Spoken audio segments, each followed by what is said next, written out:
In this lesson, I'm going to show you how to use basic image transformation in Adobe Premiere Pro. We have seen how to load those images from our Project Explorer as well as our desktop folders. Let us see how to use different transform controls in Adobe Premiere. Here I'm going to choose any one image first. I'm going to choose the topmost layer image. You can see this is that layer image.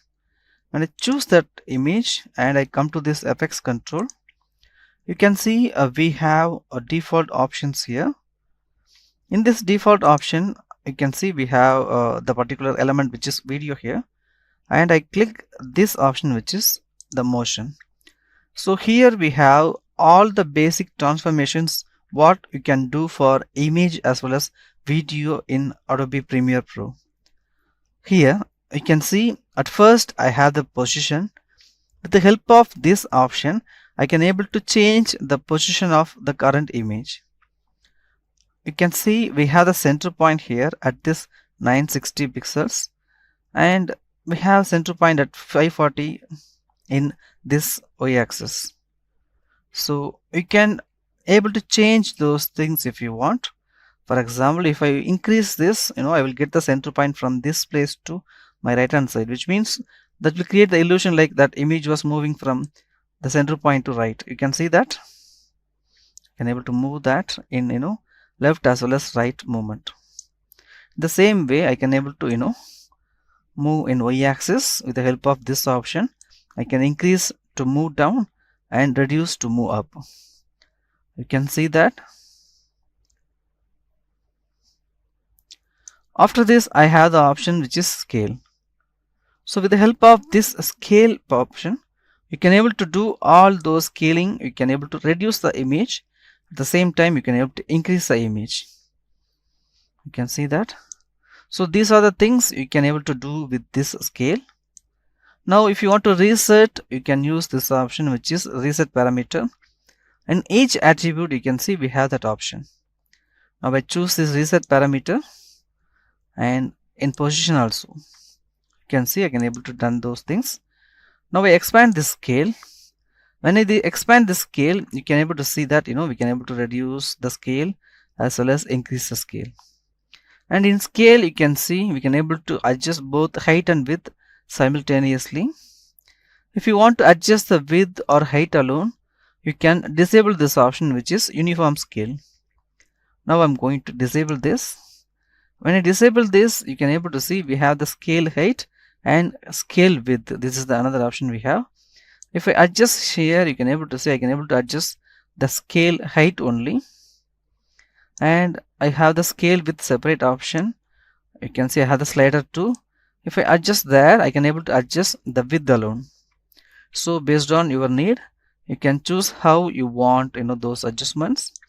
And if you want to adjust both height and width together, you can just enable this option uniform scale. Before that, you have to confirm the right value for both height and width, and you can lock this uniform scale. Now you will get the same value for height and width. You can see that. So these are the options we have inside this scale as well as scale width option. Now I just reset all those things. I don't want those files. Here after this scale, I have the option which is rotation.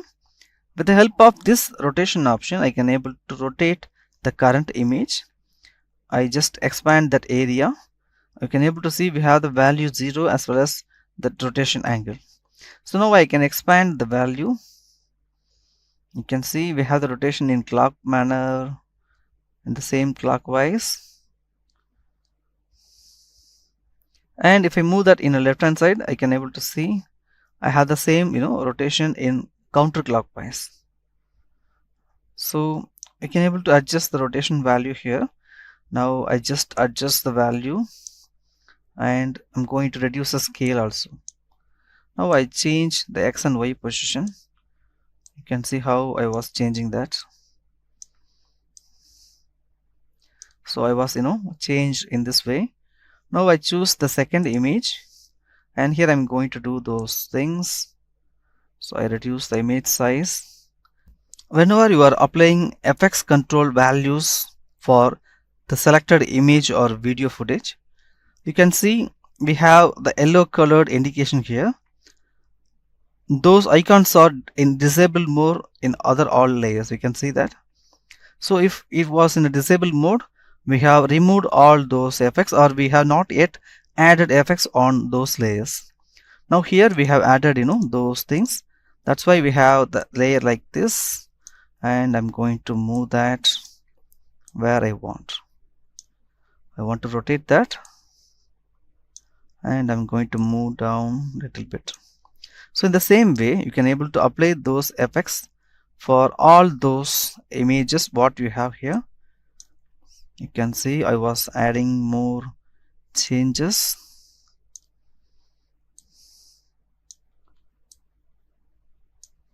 And I'm going to choose this bird, the flamingo, and I'm going to make the rotation value for that, and I'm going to move that down. Finally, I'm going to choose that girl.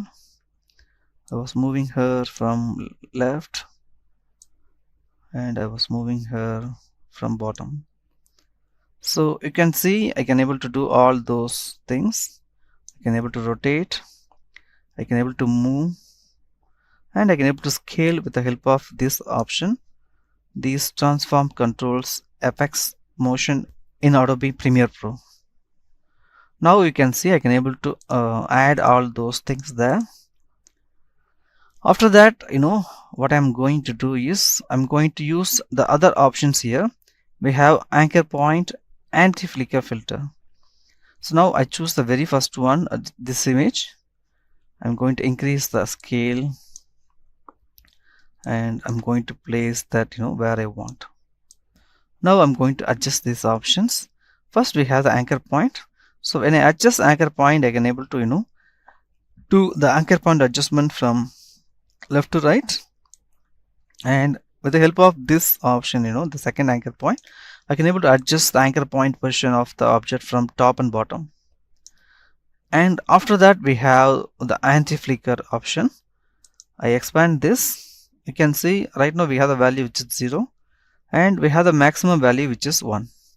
So now I just increase this this option, this anti-flicker filter. If you want to use this option, you can use, otherwise you can just ignore that. So these are the basic transform control options we have with this Premiere Pro. Now we come to this edit menu. We can see we don't have any transform controls like how we have transform controls in other Adobe softwares. We have all those things. So this is how we are doing the transform control for images as well as footage in Adobe Premiere Pro. Now I just reduce the scaling size, and I'm going to change the position of the image like this. So we have started from this place, and I play here. We have only the particle that sequence image at the background, and we can able to place all those images with the different transform options. We have used rotation, we have used position, and we have used scale attribute for doing this work using Adobe Premiere Pro.